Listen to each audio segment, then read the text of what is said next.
pense qu'on est plus ou moins bien. Putain. Le petit 4 derrière. Et là, et budget. Budget.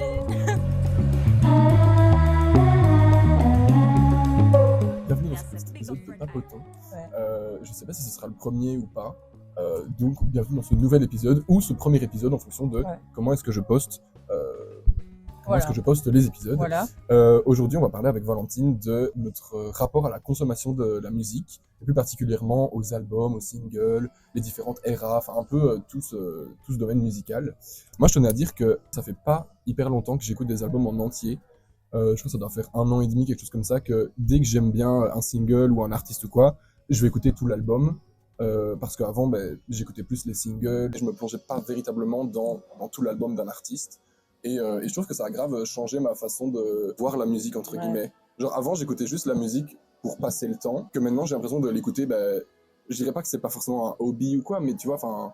C'est plus que du divertissement, oui, finalement, comme quand on écoutait les singles des artistes, et que c'était vraiment genre juste un passe-temps, dans le sens où d'entendre quelque chose de beau à l'oreille. Oui, on voilà. va dire. Quand tu commences maintenant, comme on dit, à écouter des albums en entier et de façon linéaire, parce qu'on s'y intéresse plus. Parce que parfois, quand on en parle tous les deux d'un certain album, on se dit « Ah, il faut que je le réécoute ». Ouais, parce que t'as d'autres interprétations, Voilà. parce que... Et c'est ça aussi que genre, j'aime trop, c'est que je crois que t'es une des seules amies aussi qui écoute genre pas mal d'albums en entier. Enfin, j'ai d'autres amis aussi, mais genre dès qu'il y a un album qui va sortir, on va en parler, etc. Ouais, je suis privilégiée. Voilà, exactement.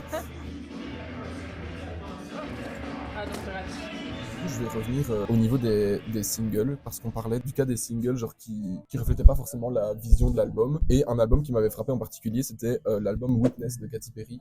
Quand elle avait sorti Swish avec Nicki Minaj, Chained to the Rhythm et Bon Appétit avec les Migos là.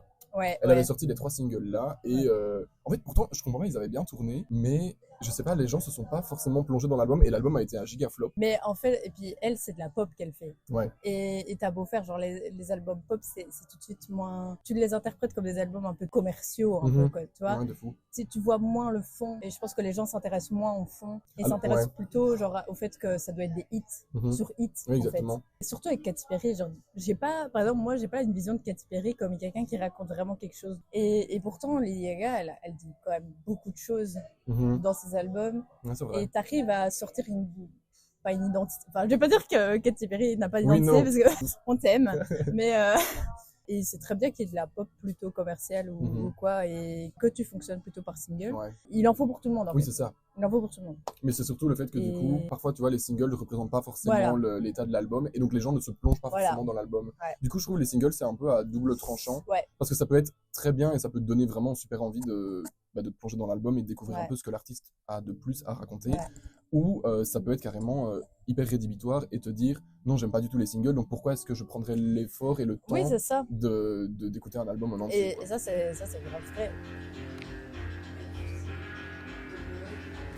En parlant de donner envie d'écouter un album, moi j'ai pensé aussi des albums cover qui parfois tu vois une photo, un dessin, un truc comme ça, enfin du coup une album cover qui te donne vraiment envie de l'écouter, parce que même si c'est pas quelque chose d'ordinaire, justement ça va attirer ta curiosité, enfin attiser ça va attiser ta curiosité.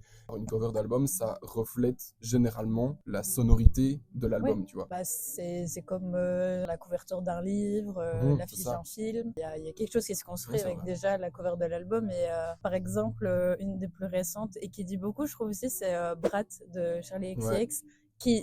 En fait, c'est juste un peu elle fait un peu le mauvais élève, dans le sens où genre elle s'est pas donnée à faire, et c'est fait exprès, genre elle a pas mis de budget pour engager un beau photographe ou quoi que ce soit, rien à faire, et ça rentre dans le storytelling de l'album. Mais on peut parler évidemment de covers d'albums qui sont beaucoup plus travaillées et tout, genre moi je pense à celle de Tame Impala, l'album, je sais plus c'est quoi le nom exactement.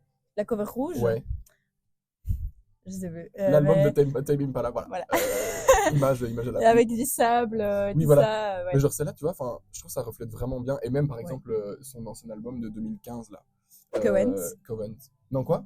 Avec la boule, Currents, oui. Et moi, ça m'a donné un peu cette impression de surréalisme, du fait que tu penses un peu à tout, à rien. Il y a ce truc de onirique un petit peu avec cette cover-là. Et franchement, j'aime beaucoup aussi ça, le fait que ça peut être aussi très abstrait et pas forcément dire les choses telles qu'elles sont en photographie. Soit c'est très esthétique, soit ça l'est pas, mais justement, ça m'intrigue de savoir à quoi va ressembler l'album, Ouais. compte tenu de la cover de celui-ci, quoi. Ouais, ça c'est vrai.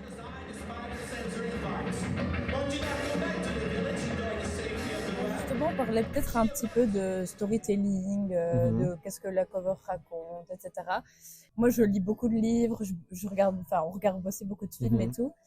J'aime beaucoup aussi les albums des films, les albums de musique de films. Soundtracks, ouais. Les soundtracks, je trouve que c'est vraiment genre une autre consommation de la musique. On va dire que c'est pas vraiment les hits, enfin non, c'est pas du tout ce que t'entends à la radio finalement. Grâce à la musique, de replonger dans un film ou de me replonger dans un livre. Par exemple, je pense, on adore la soundtrack de Challengers. En fait, techno, tu visualises le film en écoutant la soundtrack, en fait. Et je sais pas, genre, enfin, moi personnellement, c'est vraiment quelque chose que j'adore. Et à contrario, comme les albums qui deviennent un peu comme des films, comme The Weeknd, il adore faire ça. Tu peux film vers album, album vers film. Ouais, non, je comprends. Ça se mélange un peu, c'est des médias qui se mélangent un petit peu. Et je trouve ça trop. Moi, j'adore m'intéresser à ça. Preacher's Daughter. Oui, Ethel Cain, mon Dieu. Enfin, t'aurais envie qu'il y ait un film qui soit produit sur cette histoire. Il y a plein de trucs où tu te dis. Ça irait trop bien dans un film, genre tu visualises, alors que c'est juste un album qui est sorti comme ça. Et ça, c'est aussi genre un des pouvoirs, entre guillemets, genre des artistes, d'arriver à te faire visualiser toute une scénographie, entre guillemets, à travers un album. Et c'est un truc que genre tu peux pas forcément comprendre ou capter directement juste en écoutant 2-3 singles. Exactement. Il faut vraiment avoir genre une compréhension globale de l'album pour avoir un peu, une plus grande image, tu vois. C'est ça, et c'est ça qu'on aime quand on stream ces fameux albums-là. Vraiment. Et finalement, c'est ces chanteurs-là qui incarnent des personnages dans ces albums-là, comme Ethel Cain. T'as envie de... T'as un truc derrière l'album en fait. Voilà, t'as pas juste la musique, et t'as un truc derrière l'album. Et c'est un truc genre des fois j'écoute des albums et je me dis ouais en fait il y a pas vraiment d'histoire. Genre juste j'écoute et c'est juste genre des paroles dans le vent, etc.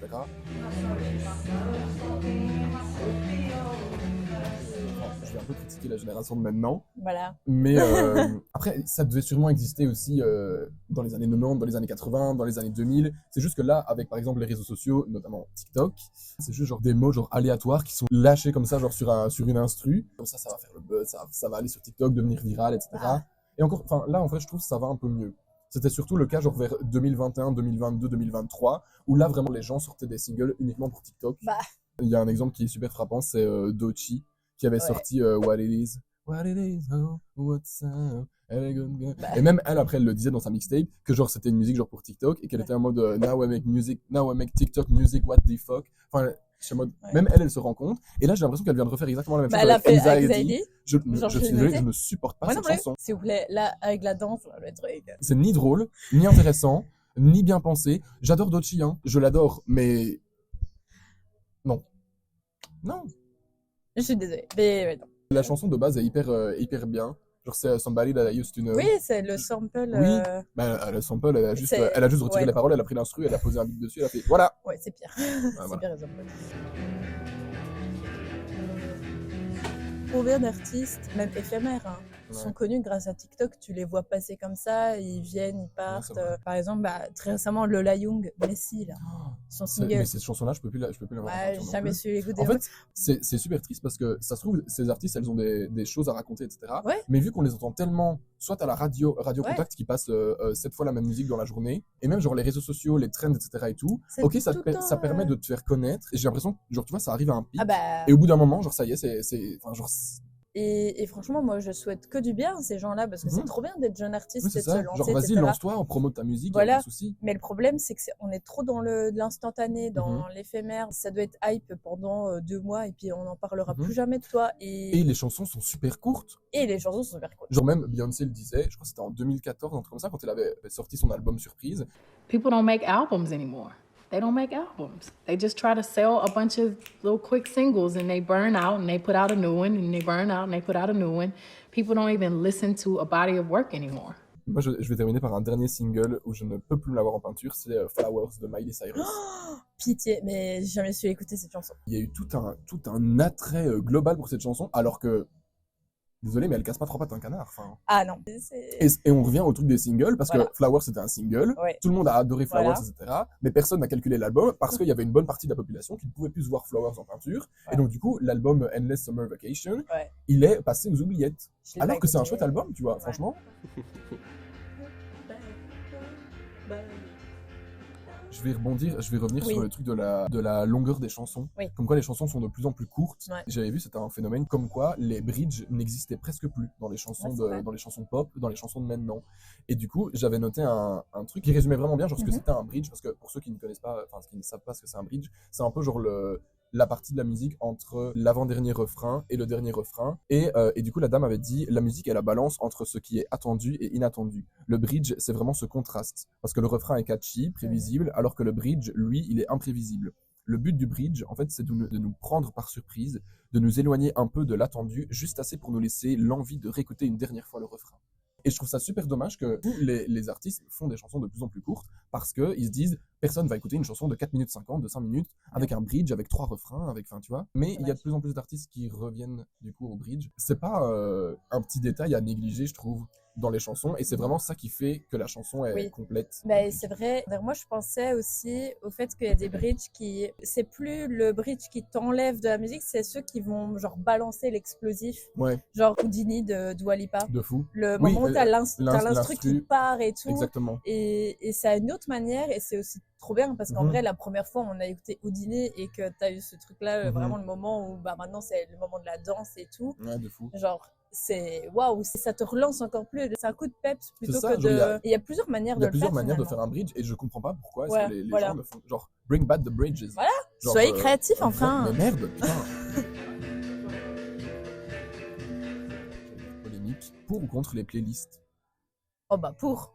Moi, je suis une grosse créatrice de playlists. Ouais. J'en ai au moins une cinquantaine. En fait, depuis que j'écoute des albums en entier, mes playlists, elles prennent la poussière. Parce que je me dis, bah, si je veux être dans un certain mood, bah, j'écoute un album qui me fait sentir dans un certain mood, tu vois. Après, je comprends les playlists.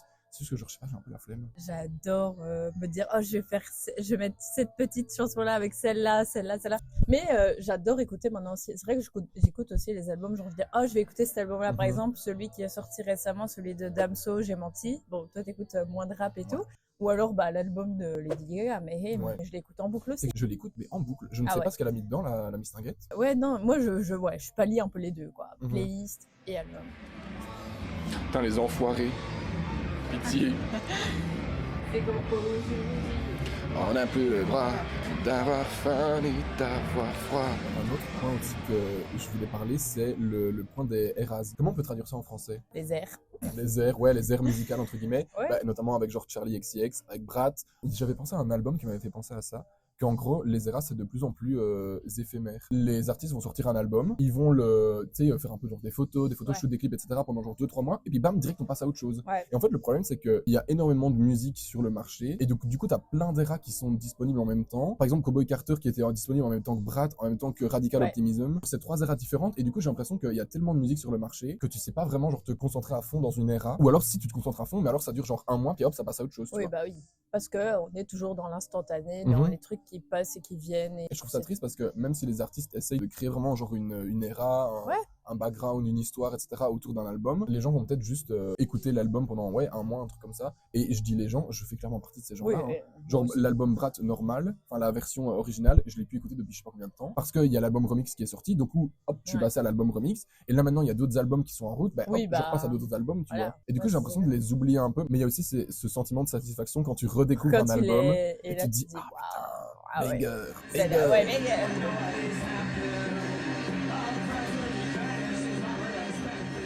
Là, justement, cette linéarité des albums, c'est avec les vinyles aussi. Parce que moi, je consomme beaucoup de vinyles. Tu peux pas, genre, lever le bras du vinyle. Tu peux pas faire ça, genre, choisir la chanson que tu veux. Donc, t'es obligé d'écouter. Si la chanson que tu préfères, c'est la dernière, et tu t'écoutes tout. Oui, exactement.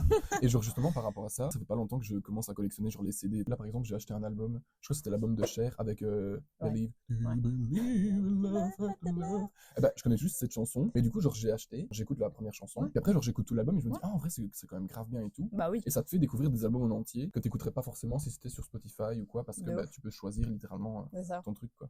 Genre les médias physiques, Même le jour-là, avec la petite caméra, mon appareil photo, genre je suis parti en Ouais. vacances et tout, genre je prends des photos avec... Ouais, Enfin, je sais pas, genre, je trouve ça beaucoup plus authentique. ouais. Et même genre quand t'écoutes de la musique, parce que j'ai je crois que c'est ma cousine qui m'avait dit, oui, pourquoi est-ce que tu collectionnes les CD alors que tu peux les écouter sur Spotify ou Apple Music et tout, mais je dis, mais en fait, c'est pas la même chose. Non, Genre, c'est pas le même sentiment, entre guillemets, de non. mettre ton petit CD, d'appuyer sur play. C'est trop chouette de les montrer. Ça crée de la discussion aussi, Oui, c'est genre ça, genre tu vas chez la personne, tu dis, ah d'échange. putain, t'écoutes cet C'est album. ça, genre t'as ce truc-là où t'échanges vraiment et tu montres aussi parce que ça devient des objets de collection aussi parce que les vinyles maintenant ils sont colorés, Mhm. il y a des dessins dessus, les éditions collector et puis les chansons exclusives aussi J'avoue. qu'il y a sur les vinyles et aussi dans les CD. Ouais, Ouais, ouais. c'est ça, la matérialité quand même, je trouve que ça rajoute quelque chose et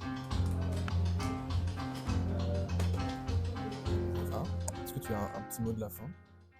ben, c'est franchement génial de parler de la musique. Ouais, de s'y intéresser à différents degrés. Hein. Je dis pas qu'il faut être là des Non, c'est vrais ça, des vrais geeks fans, de la oui, musique de en mode. connaître tout le lore derrière chaque album. Non, pas du tout. Genre, tous les degrés, c'est méga intéressant Mhm. et Ouais, c'est un média genre comme un autre, tu voilà. vois. Des fois, on dit, ouais, on apprend des informations genre via les médias et tout, mais Voilà. t'apprends aussi des trucs via la Ouais. musique. En fait, ça unit. C'est Mhm. comme quand tu vas en concert. Ouais. Tu sens qu'il y a un peu cette communauté d'unité, entre Mhm. guillemets, parce qu'on aime tous cet artiste-là, ça Mhm. réunit les gens, c'est vrai. ça rassemble et c'est vraiment un moment genre. Enfin, moi, j'adore aller en concert pour ça. J'ai vraiment toujours un moment pendant un concert, je me dis waouh.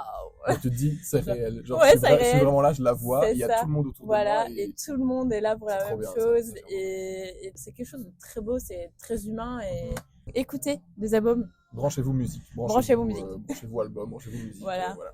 Du Mais coup, merci à toi d'être venu, ça m'a fait très avec grand plaisir. Et, C'était génial. Merci à Caroline Musique. Merci à Caroline Musique. Venez. Allez vous abonner à Caroline Musique. Voilà. Et voilà, tout simplement. Merci beaucoup.